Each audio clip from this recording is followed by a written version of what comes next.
إن الحمد لله إن الحمد لله نحمده ونستعينه ونستغفره ونعوذ بالله من شرور أنفسنا ومن سيئات أعمالنا من يهده الله فلا مضل له ومن يضلل فلا هادي له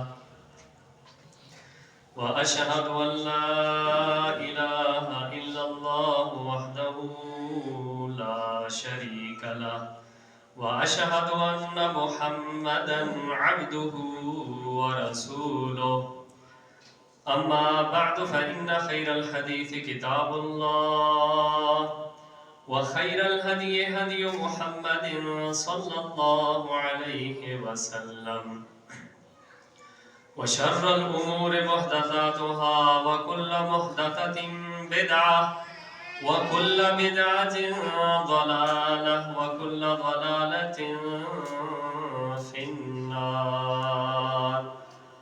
أعوذ بالله السميع العليم من الشيطان الرجيم. بسم الله الرحمن الرحيم. يا أيها الذين آمنوا اتقوا الله حق تقاته ولا تموتن إلا وأنتم مسلمون. يا أيها الناس اتقوا ربكم الذي خلقكم من نفس واحدة وخلق منها زوجها وبث منهما رجالا كثيرا ونساء واتقوا الله الذي تساءلون به والأرحام إن الله كان عليكم رقيبا. يا أيها الذين آمنوا اتقوا الله وقولوا قولا سديدا يصلح لكم أعمالكم ويغفر لكم ذنوبكم ومن يطع الله ورسوله فقد فاز فوزا عظيما. اللهم صل على محمد وعلى آل محمد كما صليت على إبراهيم وعلى آل إبراهيم إنك حميد مجيد. اللهم بارك على محمد وعلى آل محمد كما باركت على إبراهيم وعلى آل إبراهيم إنك حميد مجيد.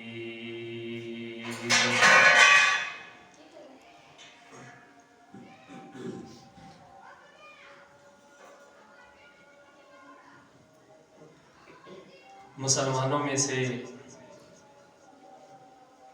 ایک مسلمان عورت کچھ مال فروخت کرنے کے بعد یہودیوں کے ایک محلے میں کسی یہودی دکاندار کے پاس کچھ لینے کے لیے بیٹھ جاتی ہے. جو یہودی تھے انہوں نے اس سے اصرار کیا کہ تو اپنا چہرہ ہمیں دکھا. اس نے جب انکار کیا تو ایک یہودی دکاندار نے چپکے سے اس کی جو چادر تھی، دوپٹہ تھا، جس کے ساتھ اس نے اپنے سر اور چہرے کو ڈھانپ رکھا تھا، اس چادر کے ایک کونے پر پتھر رکھ دیا. یعنی اس کا ایک حصہ پتھر کے نیچے رکھ کے اوپر پتھر رکھ دیا. اب اچانک جب وہ اٹھتی ہے تو اس کا وہ نقاب اتر جاتا ہے، شور مچ جاتا ہے. جب شور اٹھتا ہے ایک مسلمان آگے بڑھتا ہے اور اس یہودی کو جس نے شرارت کی تھی اس کو قتل کر دیتا ہے. اب بدلے میں یہودی اس مسلمان کو قتل کر دیتے ہیں. معاملہ آگے بڑھتا ہے. جب آگے بڑھتا ہے تو پھر بات رسول اللہ صلی اللہ علیہ وآلہ وسلم تک پہنچتی ہے. اللہ کے نبی صلی اللہ علیہ وسلم ان یہودیوں کے خلاف اعلان جنگ کر دیتے ہیں. اب اللہ کے نبی صلی اللہ علیہ وآلہ وسلم یہودیوں کے خلاف لڑتے ہیں، ان کے خلاف صف آ رہا ہے، لیکن وجہ کیا تھی؟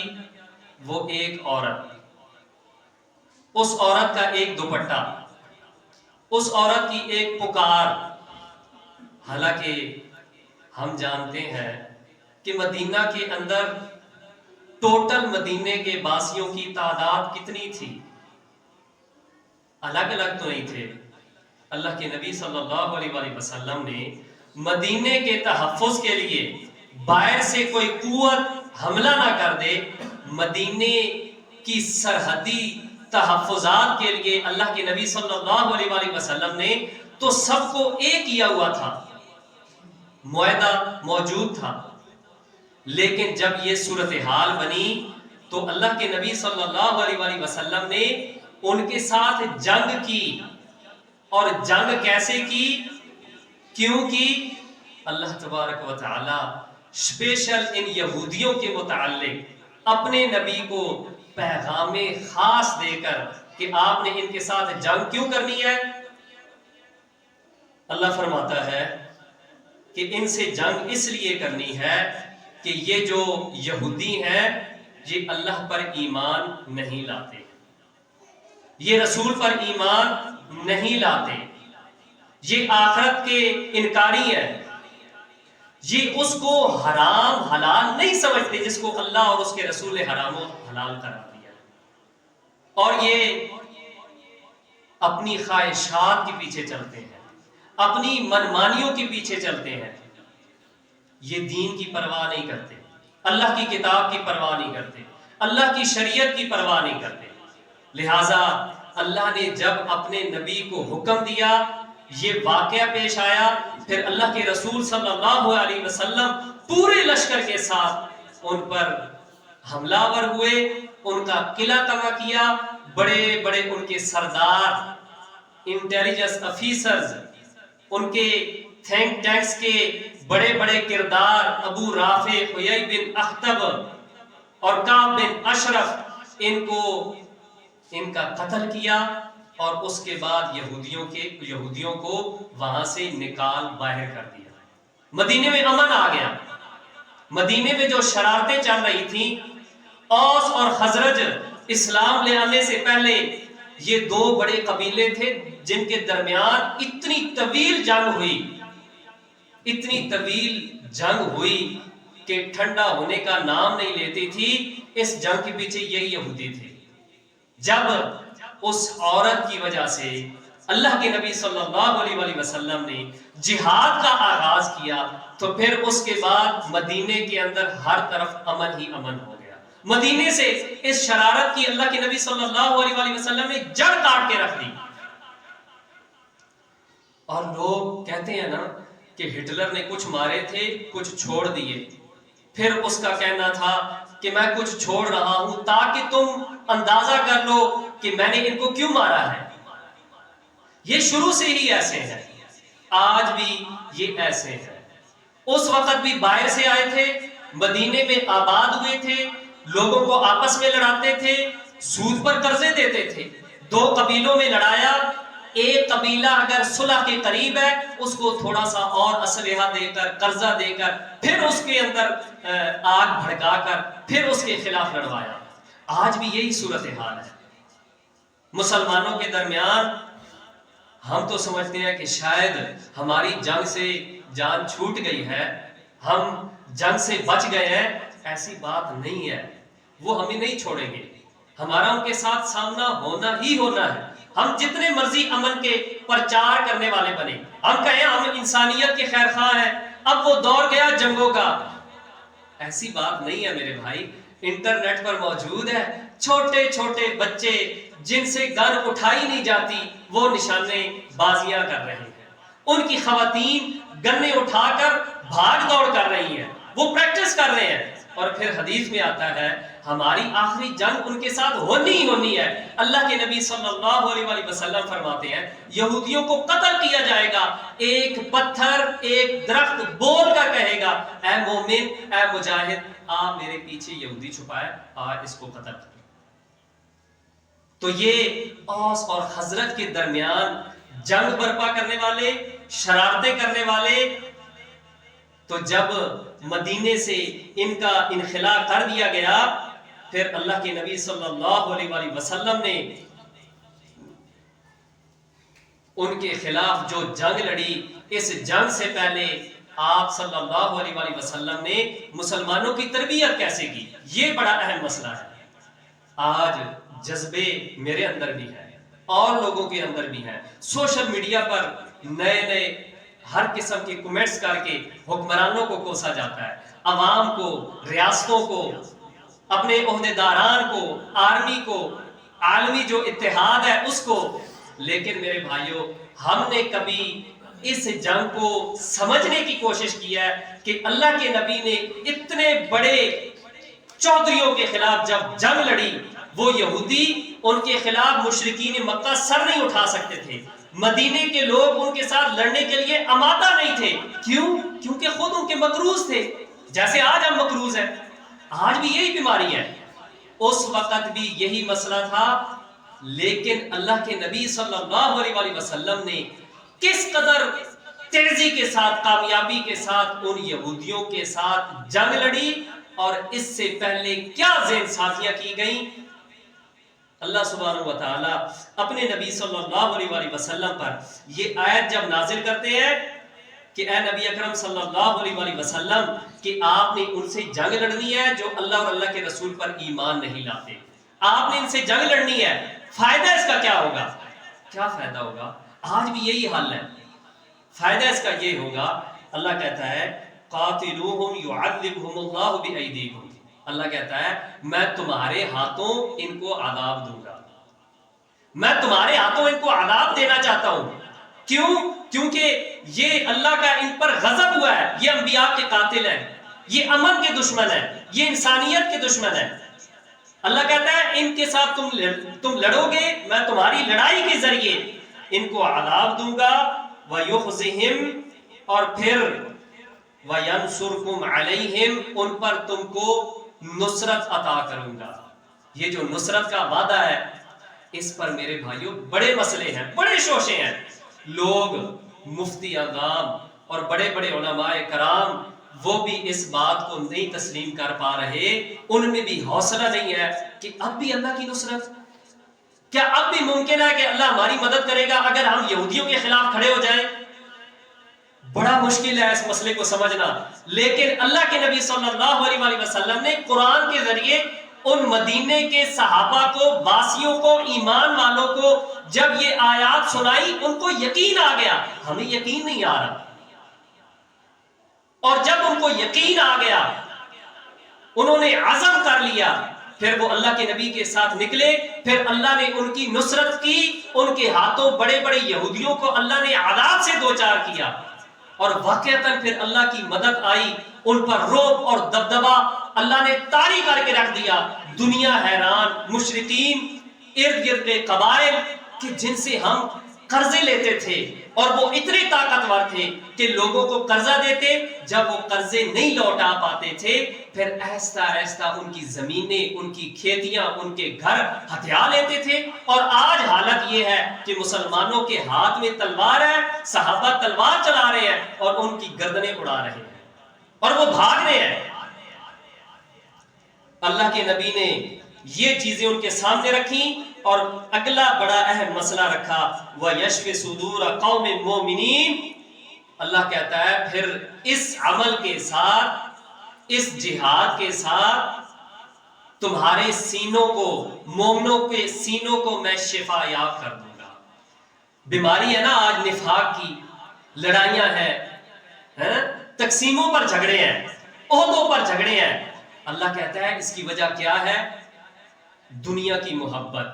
لیکن جب تم اللہ کی راہ میں لڑو گے، ان اللہ کے دشمنوں کے ساتھ قتال کرو گے، ان کے ساتھ ٹکرانے کے لیے نکلو گے، اللہ کہتا ہے میں تم کو شفا دے دوں گا، تمہارے دلوں کو شفا مل جائے گی۔ اور جب دل کو شفا مل جاتی ہے اللہ کی قسم، وہ بندہ اپنے بھائی کو معاف کرنے والا بن جاتا ہے۔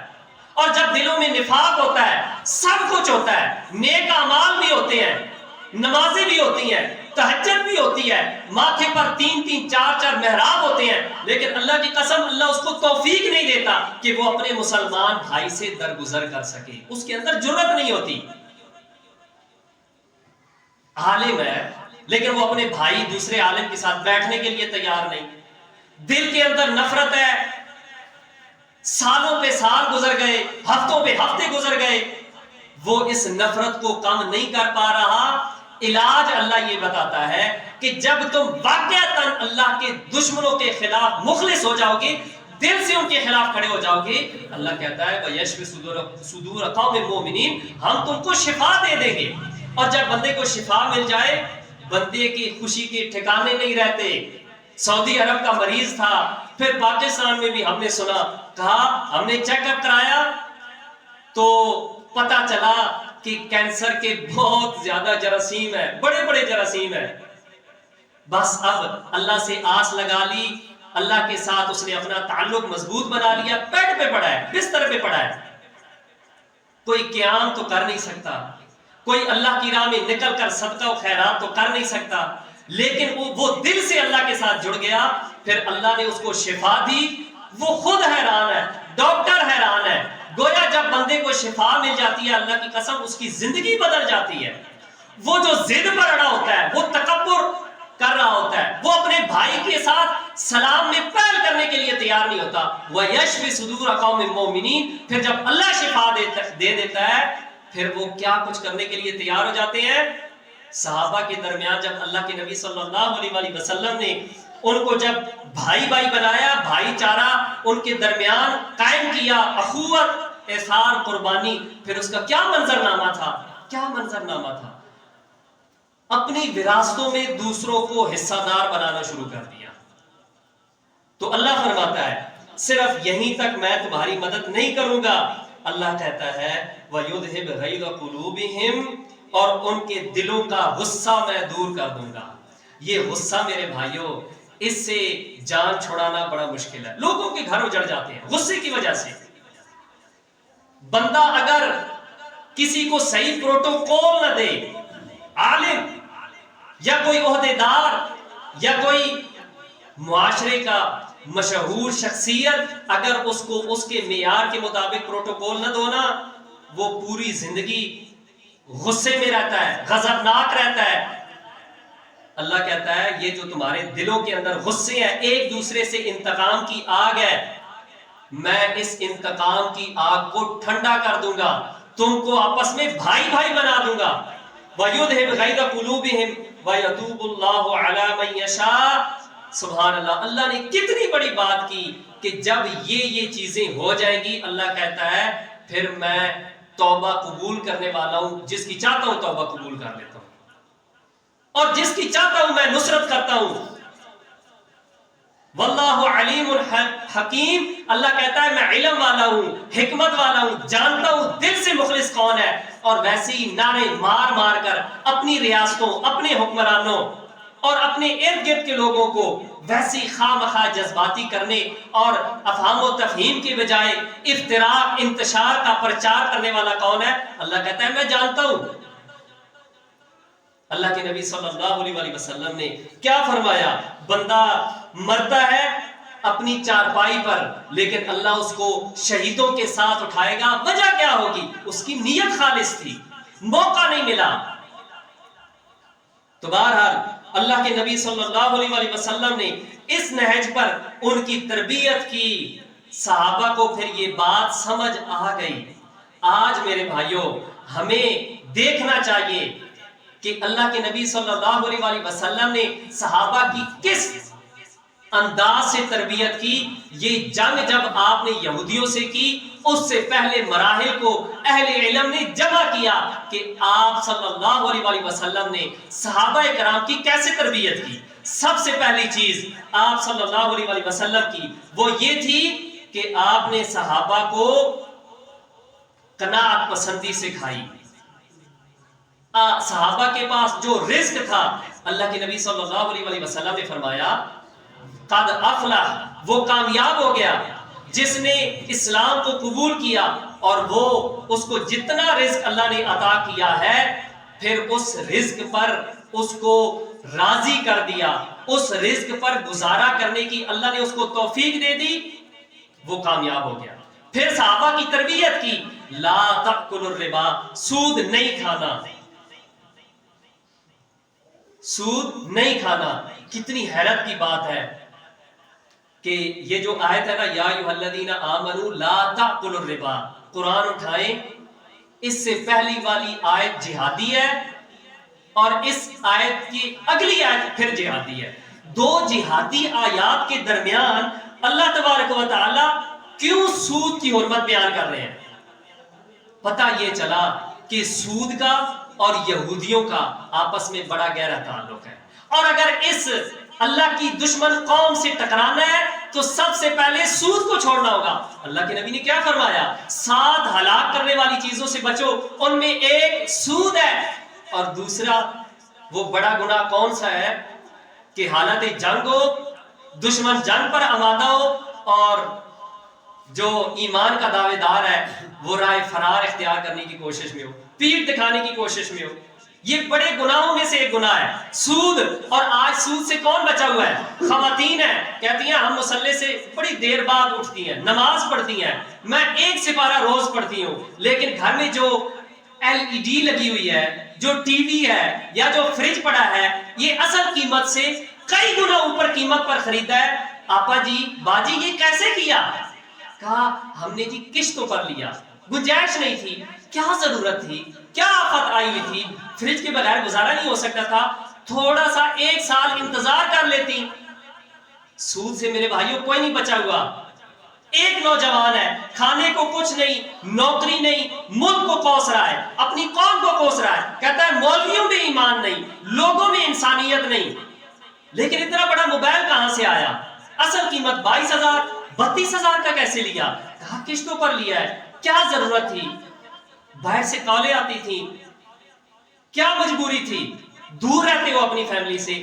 نہیں، اسی معاشرے میں رہتا ہے، مرغے آپس میں لڑاتا ہے، کتوں کا شوقین ہے، بیلوں کی دوڑ کا شوقین ہے، گھر میں پڑا رہتا ہے، بس انٹرنیٹ، فیس بک اور یہی کام کرنا ہے، اس کے لیے اتنا بڑا موبائل قسطوں پر۔ میرے بھائیوں سود سے کوئی نہیں بچا ہوا، سود سے کوئی بھی نہیں بچا ہوا۔ تو بہرحال اللہ کے نبی صلی اللہ علیہ وسلم نے صحابہ کی اس طرح تربیت کی کہ ہم نے سود سے بچنا ہے۔ اور آج میرے بھائیوں بڑے افسوس کی بات ہے، گوگل پر جا کر سرچ کر لیں، بڑے بڑے مومنوں اہل ایمان کے ملک جب پاکستان کو قرضہ دیتے ہیں نا، اس پر کچھ نہ کچھ سود لازمن لیتے ہیں۔ 1 پائیو 1 روپے کا سود ہی رہتا ہے، وہ بھی قرضے دیتے ہیں اور اس پر سود سمیت پھر ہم سے واپس لیتے ہیں۔ آج عالمی نظام، سودی نظام نے ہم کو اب شکنجے میں کسا ہوا ہے، اور ہم سوچ رہے ہیں، سمجھ نہیں پا رہے کہ یہودیوں کے خلاف ہم کھڑے کیوں نہیں ہو پا رہے۔ اس لیے کہ ہم نے وہ تربیت چھوڑ دی جو تربیت صحابہ کرام کی اللہ کے نبی صلی اللہ علیہ وسلم نے کی تھی۔ تو بہرحال کتنی حیرت کی بات ہے، پچھلی جہاد کی آیت ہے، اگلی جہاد کی آیت ہے، اور درمیان میں اللہ کہہ رہا ہے سود نہیں کھانا۔ اللہ کے نبی نے صحابہ کو یہی سکھایا، فرمایا وہ کامیاب ہو گیا جس کے پاس جس کو جتنا اللہ نے زندگی گزارنے کے لیے رزق دیا اور پھر اس کو اس پر راضی رہنے کے لیے اس کو توفیق دے دی، جس کو اس کے پاس جو کچھ موجود ہوتا ہے جب وہ اس پر راضی نہیں رہتا نا میرے بھائیوں، پھر ایسے لوگ معاشرے میں موجود ہیں، ایک سے قرضہ لیا، دوسرے کو واپس کرنے کے لیے کسی اور سے لے لیا، پھر گمنامی کی زندگی، پھر اپنے علاقے سے نکل گیا، پھر نمبر بھی بند کرنا پڑا۔ ایسے لوگ ہزاروں مل جائیں گے صرف وہ نوابی زندگی گزارنے کے چکر میں، وہ پروٹوکول کے چکر میں، جبکہ اللہ کے نبی صلی اللہ علیہ وسلم نے صحابہ کرام کی تربیت ایسی کی کہ جو کچھ تمہارے پاس ہے اسی پر گزارا کرنا ہے، قرض نہیں لینا، سود نہیں کھانا۔ پھر ان کے اندر ایمان و یقین کے ساتھ، تقوی کے ساتھ، اور پھر اللہ پر توکل کا سامان ان کے پاس جب دستیاب ہوا، اللہ کے نبی نے پھر اگلے مرحلے میں صحابہ کرام کی، مدینے کے رہنے والوں کی کیا تربیت کی؟ دوسرا مرحلہ اللہ کے نبی کا یہ تھا کہ ہم نے ہر صورت خالف الیہود، ہم نے یہودیوں کی مخالفت کرنی ہے۔ اب مسئلہ مخالفت کا ہے، لیکن ہم کیسے مخالفت کر سکتے ہیں، کیسے مخالفت کرنی چاہیے؟ میرے بھائی، اللہ کے نبی صلی اللہ علیہ وسلم کے پاس اگر ٹیکنالوجی نہیں تھی، اگر بڑی فوج نہیں تھی، تو لوگ کیا کہتے ہیں، ان پر وحی آتی تھی، وہ اللہ کے پیغمبر تھے۔ اچھا، اللہ کے پیغمبر تھے تو پھر کیا ان پر آزمائشیں نہیں آئی؟ کیا ان کو طائف سے پتھر مار کے نہیں نکالا گیا تھا؟ کیا وہ مکے سے گمنامی کسی زندگی گزارنے کے لیے رات کے اندھیروں میں نہیں نکلے تھے؟ کیسی عجیب باتیں کرتے ہو کہ ان پر وحی آتی تھی۔ اور میرے بھائی، اللہ کے نبی صلی اللہ علیہ وسلم پر ایسی ہی آزمائش آئی، ان کو جھنجھوڑا گیا، انہوں نے ثابت قدمی دکھائی، اس کے بعد اللہ کی نصرت آئی۔ تو آپ صلی اللہ علیہ وسلم نے صحابہ کو مخالفت کرنا کیسے سکھائی؟ فرمایا خالف الیہود والنصارى، تم نے یہودیوں کی مخالفت کرنی ہے۔ کیسے مخالفت کرنی ہے، کس حد تک مخالفت کرنی ہے؟ اللہ کے نبی فرماتے ہیں تم اپنے سفید بالوں کو معاف کیجئے گا۔ آج کالی کملی والے سے محبت کرنے والوں میں سے اکثر ایسے ہیں جن کے چہروں پر بال نہیں ہوتے۔ میں تنقید نہیں کر رہا، لیکن دیکھو اللہ کے نبی کے حکم پر غور کرو۔ ہم نے یہودیوں کی مخالفت کرنی ہے، کیسے؟ وہ اپنی داڑھی کے سفید بالوں کو نہیں رکھتے، تم نے اپنی داڑھی کے بال رنگنے ہیں، سفید نہیں چھوڑنے۔ کیوں؟ یہودیوں کی مخالفت کرنی ہے۔ اللہ کے نبی نے فرمایا وہ آمین سے چڑھتے ہیں، ان کو سلام سے چڑھا ہے، تم نے سلام کو عام کرنا ہے، آمین اونچی کہنی ہے۔ جنگ کی حالت ہو، امن کی حالت ہو، کسی صورت بھی اللہ کے نبی فرماتے ہیں وہ جوتیاں پڑھ کے نماز نہیں پڑھتے، تم کبھی کبھی جوتیاں پہن کے نماز پڑھ لیا کرو۔ اور اللہ کی قسم اس سنت پر آج بھی اللہ کے شیر عمل کرتے ہیں، میدان محاذ میں، میدان جہاد میں۔ اور ہمارے آرمی کئی لوگوں کو یہ مسئلہ سمجھ آ جاتا ہے، اس معاشرے میں لوگوں کو سمجھ نہیں آتا کہ کبھی کبھی جی ہم نے سنا ہے اہل حدیث جوتیاں پہن کے نماز پڑھتے ہیں۔ بھائی کیا اعتراض ہے، اللہ کے نبی نے پڑھا ہے، اور آرمی والوں کو فوراً سمجھ آ جاتی ہے اللہ کے نبی کی سنت ہے۔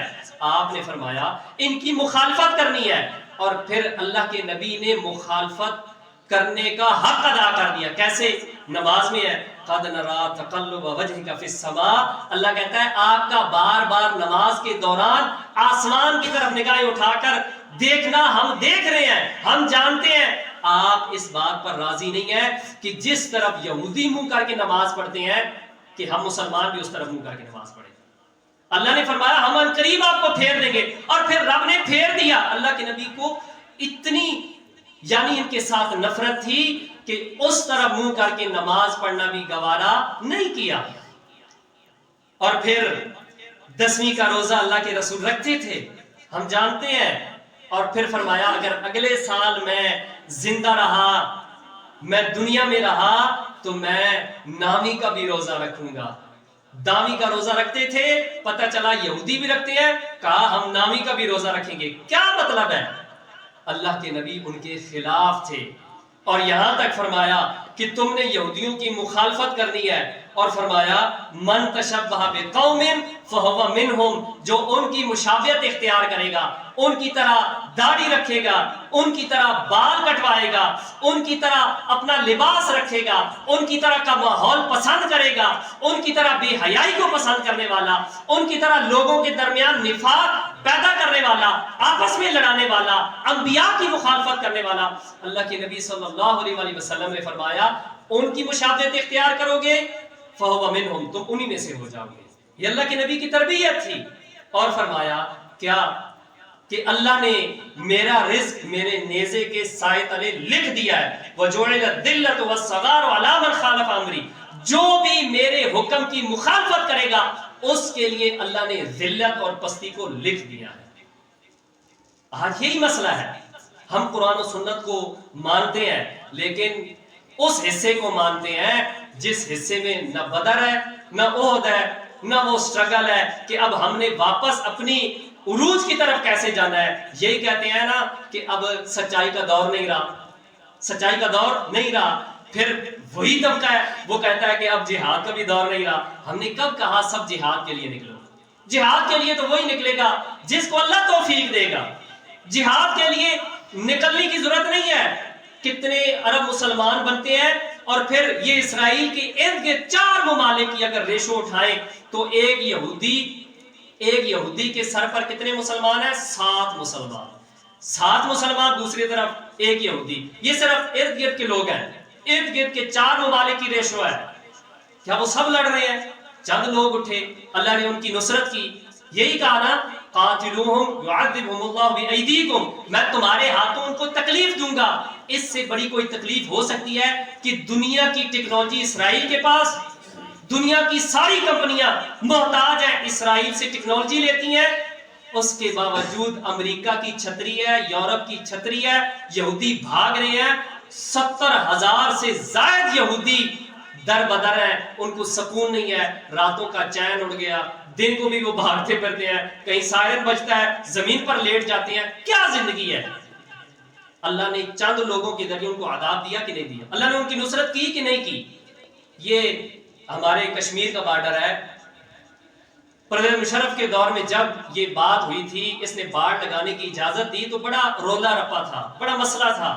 کہا اب باڑ کراس نہیں ہو سکتی. کیوں؟ 10 میٹر کی باڑ ہے، درمیان میں 2-3 رول، پھر ان کے اندر کرنٹ، پھر دھمک مشینیں، پھر ٹیکنالوجی ہے، ڈرون ہے، پھر نائٹ ویژن، وہ ان کے پاس دوربینیں ہیں، پتہ نہیں کیا کچھ ہے. اس سے کئی گنا اللہ کی قسم اسرائیل کے پاس ہے. امریکہ نے اس کو دیا ہوا ہے، ساری دنیا نے دیا ہوا ہے. اس کے باوجود صرف چند لوگ ہی کھڑے ہوئے. کیا ہو گیا؟ کیا کوئی مقابلہ ہے؟ آج صبح کی خبر کہتے ہیں یہ ناانصافی ہے کہ ہم کہیں کہ 2 ریاستوں کے درمیان جنگ ہے. 2 ریاستوں کے درمیان جنگ نہیں ہے. ایک طرف مظلوم ہے، بے بس لوگ ہیں جن کے پاس پوری تیاری نہیں ہے، افرادی قوت نہیں ہے، دوسروں کے پاس دنیا کی ہر چیز موجود ہے. لیکن دیکھ لو کس کا پلڑا بھاری ہے؟ ان کا پلڑا بھاری ہے جنہوں نے اللہ پر یقین کیا اور پھر ان یہودیوں کی واقعتاً مخالفت کی. تو بہرحال اللہ کے نبی صلی اللہ علیہ وسلم نے اپنے اصحاب کی اس طرح سے تربیت کی کہ وہ تہذیب و تمدن میں ہر حال میں ان یہودیوں کے مخالف تھے اور اللہ کے نبی کی اطاعت کرنے والے تھے، اللہ کے نبی کے مخالف نہیں تھے. لوگ کہتے ہیں نا شادیوں میں اگر ہم ڈھولکی نہیں بجائیں گے، یہ طرح طرح کی رسومات نہیں کریں گے، مہندی نہیں رچائیں گے، اگر کر بھی دیا تو کون سی آفت آ گئی ہے؟ جاؤ، اللہ کے نبی صلی اللہ علیہ وسلم عبادت میں یہودیوں کے ساتھ مشابہت نہیں مانتے اور آپ یہ باتیں کر رہے ہو. پھر اس سے اگلا مرحلہ اللہ کے نبی کا یہ تھا میرے بھائیوں کہ لوگوں کے درمیان افہام و تفہیم، بھائی چارے کو قائم کیا. آج ہماری حالت بڑی خراب ہے، بڑی خراب ہے اللہ کی قسم. وہ شاعر کہتا ہے کہ آج تمہارے پاس ایک مسلمان بھی ایسا نہیں ہے، نہیں ہے دنیا میں میسر ایک بھی مسلمان، نہیں ہے دنیا میں میسر ایک بھی مسلمان جو ایک کو دیکھ کر دوسرا ہو شاداں. یعنی ایک مسلمان بھی ایسا نہیں ملے گا جو دوسرے مسلمان کو دیکھ کر شاداں ہو، خوش ہو کہ میرے بھائی کی اب حالت بہتر ہو گئی ہے. اللہ کی قسم ضد ہے، ویر ہے، گلی نہیں گزرنے دیتے. اس طرف تم نے پانی کا رخ نہیں کرنے دینا، پانی نہیں آنے دینا، تم نے یہاں پر موٹر سائیکل نہیں کھڑی کرنی، ریڑی والا ہے غریب ہے ریڑی یہاں نہیں کھڑی کرنی. شاعر کہتا ہے بڑے افسوس کی بات ہے اب وہ مسلمان ناپید ہے کہ ایک مسلمان کو دیکھ کر دوسرا مسلمان خوش ہو. اب یہ بالکل غلط فہمی ہے. تو اللہ کے نبی صلی اللہ علیہ وسلم نے فرمایا مسلمان کا بھائی ہے. آپ نے یہ صحابہ کو سکھایا، اس پر وہ ظلم نہیں کرتا، وہ اس کو ظالم کے حوالے نہیں کرتا، خوشخبریاں سنائی. اگر ایک مسلمان دوسرے مسلمان کی پیٹھ پیچھے اگر دعا کرتا ہے، کلمات خیر کرتا ہے، تو فرشتہ اس کی دعا پر صرف آمین نہیں کہتا بلکہ کہتا ہے کہ اللہ تم کو بھی یہ عطا کرے. مطلب اس کا یہ ہے اگر ہم میں سے کوئی دعا کرتا ہے کہ اللہم انصر اخواننا فی فلسطین، اللہ میرے بھائیوں کی مدد کر فلسطین میں، کیا اس کے بدلے میں فرشتے کی دعا اللہ قبول نہیں کرتا ہوگا؟ اللہ ہماری یہاں پر مدد کرے گا. اللہ ہماری عزتوں کی حفاظت فرما. پھر رب اس معاشرے میں ہماری ماں بہنوں کی عزتوں کی حفاظت نہیں کرے گا. اللہ ان کے نشانے درست فرما. میں اب میدان جہاد میں نہیں ہوں لیکن میرے فیصلے پھر ایسے ہوں گے صحیح درست. اللہ فیصلے کر کے میرے فیصلوں کو صحیح نشانے پر نہیں لگائے گا. اللہ کہتے رسول اللہ صلی اللہ علیہ وسلم فرماتے ہیں بندہ اپنے بھائی کے لیے دعا کرتا ہے بدلے میں فرشتہ آمین بھی کہتا ہے اور کہتا ہے اللہ بھی تجھ کو یہ عطا کرے. سبحان اللہ. اور پھر محمد الرسول اللہ صلی اللہ علیہ وسلم کی مخالفت میرے بھائیوں لوگ سمجھتے ہیں سنت ہی ہے. ایک مسواک سنت ہی ہے, ایک داڑھی سنت ہی ہے, ٹخنوں سے شلوار اوپر رکھنا ایک سنت ہی ہے, سینے پر ہاتھ باندھنا ٹھیک ہے حدیث موجود ہے ایک سنت ہی ہے, سلام میں پہل کرنا ایک سنت ہی ہے, حرام سے بچنا حلال کھانا چلو یہ ایک سنت ہے رسولوں کی سنت ہی ہے. ایک ایک کر کے اللہ کی قسم ہم ساری سنتیں چھوڑ چکے اور اللہ کی طرف سے ذلت پستی بے بسی محتاجگی آج ہمارے سامنے ہے. اس کے باوجود ہم اس بات کو سمجھنے کے لیے تیار نہیں کہ آگے پھر میدان سجنے والا ہے. اور اللہ کی قسم ہمیں ایک پائی کا بھی فہم نہیں, صرف ہم ایک دوسرے سے شکوے کرنے کے لیے تیار بیٹھے ہیں اور ایک دوسرے کو مایوس کرنے کے لیے تیار بیٹھے ہیں. حالانکہ جنگ میرے بھائیوں یہیں سے لڑی جائے گی. میرے عرب کو آئی ٹھنڈی ہوا جہاں سے, میرا وطن وہی ہے, میرا وطن وہی ہے. ہم کہتے ہیں اس ملک کی فوج جنگ لڑے گی, اللہ اور لوگ لے آئے گا, خطہ یہی ہوگا. یہ کون جنگ لڑے گی جو ملاوٹ کرنے والی, حرام کھانے والی, سود کھانے والی. تیری بات ٹھیک ہے لیکن اللہ تو اس پر قادر ہے. فسوف یات اللہ بکم, اللہ اور لوگ لے آئے گا. کیا حماس میں سے لوگ نہیں اٹھے؟ یہی حماس تھی جس کے بارے میں اسرائیلی انٹیلیجنس کہتی ہے ہم نے یہ گمان کر لیا کہ اب یہ اٹھ نہیں سکیں گے. جب اٹھے تو چند گھنٹوں میں ایسے اٹھے کہ دنیا کو اپنی پریشانیاں بھول گئیں, اسرائیل کی پڑ گئی. تو اللہ تو کسی کو بھی کھڑا کر سکتا ہے. تو بہرحال اللہ کے نبی صلی اللہ علیہ وسلم نے اس پر معاشرے کو کھڑا کیا کہ ہم نے سودی قرضے نہیں لینے. اور شاعر کہتا ہے اے طائر لا ہوتی اس رزق سے موت اچھی جس رزق سے آتی ہو پرواز میں کوتاہی. آج میرے بھائیوں اگر ہمارے حکمرانوں نے قرضے لیے ہوئے ہیں نا, ان کے بینکوں کے اندر اپنا حرام کا پیسہ رکھا ہوا ہے تو وہ تو اس لیے جرات نہیں کر سکتے. ہم اپنے نبی کی اطاعت کی جرات کیوں نہیں کر پا رہے؟ کیونکہ ہم نے بینکوں میں حرام کا پیسہ نہیں رکھا ہوا. تھوڑا سا خیر محاسبہ کر کے دیکھ لو, ہم اس بات کی تسلی نہیں دے سکتے کہ میری کمائی کے اندر حرام کا مال ہے یا نہیں ہے. اللہ کی قسم اپنے ضمیر کو جھنجھوڑ کے دیکھیں. ایک وقت آئے گا, اللہ کے نبی نے فرمایا, لوگ یہ سوچنا چھوڑ دیں گے کہ میں جو کما رہا ہوں, جو کھا رہا ہوں, جو پہن رہا ہوں, یہ حلال بھی ہے یا حرام ہے, اس میں حرام کی آمیزش تو نہیں. اور ابھی آپ سوچنا شروع کر دیں, ہفتے گزر گئے, مہینے گزر گئے, ہم کہاں اس بات کا حساب کرتے ہیں؟ ہم تو اس حساب میں ہوتے ہیں کہ مجھے نقصان تو نہیں آیا. ہم تو اس حساب میں ہوتے ہیں مال کتنے کا لیا, کتنے کا دیا, مجھے بچا کیا. یہ میرے بھائیوں سوچنے والے کم ہیں. یہی وجہ ہے کہ آج ہم یہودیوں کے خلاف جرات نہیں کر سکتے. یوٹیوبر بہت بڑا ایک اپنے آپ کو عالم سمجھتا ہے, اس کو لائک کرتے ہیں لوگ. اس سے پوچھا گیا کہ فلسطین کے جہاد کے متعلق کیا کہتے ہیں, کیا فتویٰ ہے؟ وہ آگے سے مذاق کرتا ہے, طنز کرتا ہے. اللہ کی قسم یہ جرات کوئی نہیں کر سکتا. یہ سب کچھ, یہ چینل, یہ نظام, یہ سسٹم, یہ ٹیکنالوجی ان کی ہے. لوگوں کو اپنے اکاؤنٹ کی فکر ہوتی ہے, لوگوں کو اپنے بینک اکاؤنٹ کی فکر ہوتی ہے, لوگوں نے باہر آنا جانا ہوتا ہے. لیکن وہ صحابہ کرام, ان کو جب یہ بات سمجھ آئی کہ ساری دنیا کی مخالفت ایک طرف, اگر ہم نے رسول اللہ صلی اللہ علیہ وسلم کو چھوڑ دیا تو ہمارے پلے کچھ بھی نہیں رہے گا. مصعب بن عمیر شہزادے ہیں, ایک دفعہ لباس پہنتے ہیں دوبارہ نوبت نہیں آتی. وہ خوشبو لگاتے ہیں جو مکے میں کسی کو میسر نہیں تھی. لیکن پھر اللہ کے نبی کے پاس کیسے پہنچے؟ جسم پر لباس نہیں ہے, لیکن اللہ کے نبی صلی اللہ علیہ وسلم نے فرمایا کہ اے مصعب بن عمیر پریشان نہیں ہونا, خوشخبری ہے تیرے لیے. تو یہ نہ سمجھ کہ تو سب کچھ چھوڑ کے آیا ہے, تو یہی سمجھ کہ سب کچھ تو بچا کے آیا ہے. تو یہ اللہ کے نبی کی تربیت تھی. میرے بھائیوں, ہم نے ہر صورت یہودیوں کا مقابلہ کرنا ہے, ہم نے تہذیب میں مخالفت کرنی ہے، ماحول میں ان کی مخالفت کرنی ہے، ہم نے پردے کا نظام قائم کرنا ہے، اپنی بہو کو، اپنی بیٹیوں کو، اپنی ماں کو ہم نے باحیا بنانا ہے، فاطمہ، عائشہ، ختیجہ رضی اللہ عنہا کے رستے پر چلانا ہے، ہم نے اپنے بچوں کو حیا والا، غیرت والا، وہ کشمیر کی وادی میں جب لڑائیاں عام تھیں، جب مارتے ہوتے تھے، مجھے وہ خبر یاد ہے اللہ کی قسم، جب ایک کشمیری میجر کی بیوی سے، سکھ تھی یا ہندو تھی، پوچھا گیا کہ آپ کے ساتھ کیا سلوک کیا ان آتنکوادیوں نے، انڈیا کا میڈیا، تو وہ کہتی ہے اگر شلوار ہو ٹخنوں سے اوپر، چہرے پر ہو داڑھی، نگاہیں ہو جھکی جھکی اور کندھے پر کلاشن کوف ہو، تو سمجھ جاؤ یہ لشکر کا مجاہد ہے، یہ کشمیری مجاہد ہے، اور یہ سویلین کے لیے بے ضرر ہے، یعنی میدانوں کے اندر گرم اور سویلین کے لیے نرم۔